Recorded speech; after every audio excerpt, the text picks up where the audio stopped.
Jailhouse Bangers. That title was there because the video was about dudes that were a part of their prospective neighborhoods on the street, their prospective gangs on the street, and then they got locked up for whatever they did, and they end up coming to jail. They end up coming to YA or going to prison. Some places they call it state school. Instead of YA, they might say state school. Or just prison or whatever.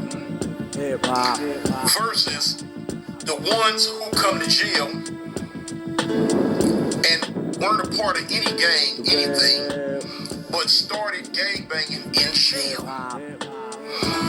Now, you get a lot of that in different states. You don't get a lot of that in California. Does it happen? Yeah. But not like it happens in other states. In other states, I don't care what other states you go to. Probably not, in the last, I'm gonna say within the last 20 or 30 years, a lot of they homeboys, a lot of they gang banging came about from getting locked up in jail, being around it, enjoying it in jail. You know what I'm saying? You go back to the mid 90s. I'ma say I'll say from 95 all the way up to now. In a lot of different states, the bulk of their gang banging came about in jail. Dudes come to juvenile facilities, they getting put on. Dudes coming to going to like YA or what they call state school, juvenile prison. They getting put on whatever sets they want to claim then, Crip, Blood, Disciple, whatever it is. They getting put on in there. Then a lot of them going to prison, coming through the door. They wasn't a part of nothing, but they get up in there and they go to rubbing elbows with certain dudes. They make partners out of certain dudes. That's this and that, and they get sucked in, they get brought in, and they start gang banging in prison. That's how a lot of the gang activity in different states spread it. That's how a lot of it spread it, man. From that way right there. The 23 years I did in Alabama, I seen it hand over fist. Hand over fist. You know what I'm saying? Because they would come and they would all the time, hey man, dude want to get put down. They call it getting put down. Man, I'm gonna go over for if they like I'm gonna go over for Crip, or I'm gonna go over for Blood, or I'm going over for Disciple. In Alabama, that's what they would call it, going over. A lot of different states, I'm getting put on the set, or I'm gonna start this and that, and boom. That's how they would do it, because I would trip. Like in Alabama, I noticed dudes was real big on these nicknames. Everybody wanted to have a nickname after some rapper. That used to trip me out. I eventually became used to it, but man, these little dudes running around naming themselves after rappers. I'm this, I'm that, I'm this, I'm that. Whatever rapper was hot, dudes was getting them names and running with them. But yeah, so street bangers versus jailhouse bangers. Seen it all the time. Now, I've also seen where, as time went on, dudes would get into it with other dudes, and sometimes you'd hear out their mouth, man, jailhouse banging fool, whoop. You know what I'm saying? And man, you just got put on the set. You ain't this and you ain't that. You ain't this and you ain't that. And what the argument would be, like, now here it is. Here's some of these dudes, they got put on in jail, but now they've been banging 3, 4, 5, 6 years or whatever. Their confidence is up. They secure in what they claiming, and now they got a voice. They got a voice. And whatever the situation may have been, whatever the situation may have arisen, they exert their voice, and then you gonna always have somebody in the pack, in the crowd, in the back of the class who came from the streets with it organically, gonna throw it in their face. Man, you just start banging in jail, man. You don't run nothing. I used to see that all the time. But the cold part about it, a lot of them dudes that got put on in jail, a lot of times, man, they was 3 times harder than the dudes who came from the streets with it. And I had to tell him, I said, man, listen, just because you was banging on the streets, that don't mean you hard. That don't mean you tough. That means whatever prospective neighborhood you came out of, they just brought you in and you ended up coming to jail. But that don't make you tough. That don't make you no tougher than the ones who started in prison. That don't make you no harder than them. That don't make you none of that. That means you've been doing it longer, more organically, but it don't make you tougher. And the thing about prison is you want to surround yourself with the tough people. If you're going to be in prison, gang banging, involved with fights, riots, stabbings, whatever you nefarious activities you may be a part of, you want to surround yourself with the tough individuals because you don't want no weenies with you. Because when the ride kick off, when the fight kick off, you don't want nobody running out on you, leaving you for dead, do you? No. So boom. And I would weed them. I've seen a lot of dudes have that statement. And I've also seen where dudes that came from the streets with it organically made that statement and got punched in their mouth. Bop. You know, bop, bop. Punch right in their mouth by the ones who started in prison.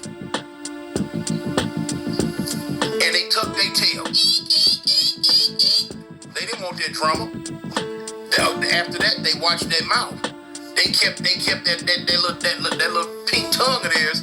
They kept it in check, especially when they was dealing with him, because even though they started in prison, they was some head busters. You know what I'm saying? They was some head busters. And I met a lot of them like that, man. A lot of them like that. In fact, in the crew that I had when I was in one of the prisons in Alabama, the majority of the crew had started banging in jail. But it didn't make no difference because you wasn't finna approach near one of them with none of that BS. With none of that BS, man. Now, of course, one of the things about it, when they started in jail, they was getting handy-down information. You know, information they got handed down from this dude who might have started in jail. He got it from another dude who might have started in jail, so on and so forth. So by the time it got to you, it was all mixed up, jumbled up, twisted up, twirled up, flip, flop, flammed up. So now here it is. I be sitting in the cell. We be having, a little powwow on the yard or something. And I used to be talking to individuals, and they go to tell me stuff. I'm looking like, huh? You know, who told you that? No, homie, what? No, it don't work like that. No, it don't go like that. You know what I'm saying? Here it is. They get to the point now they go to making up sets. They go to taking two different sets and combining them into one and talk about, oh, this what it is. No. You can't do that. Pump the brakes, knock it off, flag on the play. Can't do that. And I used to have I used to spend a lot of time straightening out stuff like that. Straightening it out. But like I say, I've seen where dudes that would call themselves, they thought they was better because they came from the street with it, get socked out, punched up, get their stuff took, get PC'd up, rolled up, the whole hookup. But you supposed to be bad because you was banging on the street. Turn around and see another dude who started in jail. He might have been banging for a minute, but he started in jail. Hardcore, down. With the whole get out. You wasn't finna transgress against him. No type way, no sirree Bob. He was not with it. And he was gonna let you know that he was not with it. Because he was gonna show you what he was about. The real hip-hop. So yeah, and this goes on in all the states. If you ever got in contact with people, they'll tell you, man, they started banging in juvenile hall, or they started banging in the juvenile center, state school, or YA, and went on to prison with him. Can't come from the streets, didn't know hide nor hair, didn't know a thing about it, other than what they heard. Then when they got to jail, dudes started hipping them, schooling them, bringing them on in. Hey man, you need to do this and that. You need to come on in with us, blah, blah, blah, blah, blah. And there they go. And then they get out on the streets and swear they OG. In these different states, they get out, now they OG. They got a reputation. They've been holding it down. They've been getting down for their grits and gravy, man. They've been showing people that their skin is not tender, and they refuse to have it tenderized. They wasn't gonna mildew. They was gonna barbecue. And got out on the streets, and now they became the man. You know, people done heard about them, and they're doing this and that and that and this. So now that they out, it's all like, you know. That's how it goes sometimes, y'all. You know. Yeah, I just had to speak. I just wanted to speak on that, man. I know it's gonna be a lot of y'all in the comments that know dudes like that, man.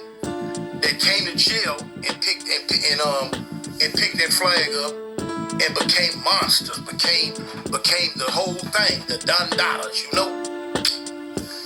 So we had to speak on it.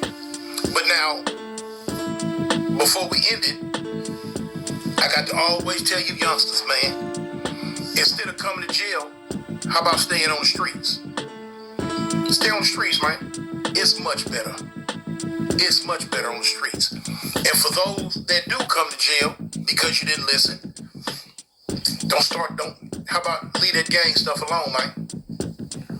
Get in there, learn your education, get in the word, get in whatever you got to get into, man. That gang banging in jail is potentially going to keep you in there for the rest of your life. You never know what the next day going to bring, y'all. You never know. Let it go. Be a man. Stand on your own 2 feet. If you wasn't gang banging on the streets, don't wait till you come to jail and start doing it, man. Do your time and go home.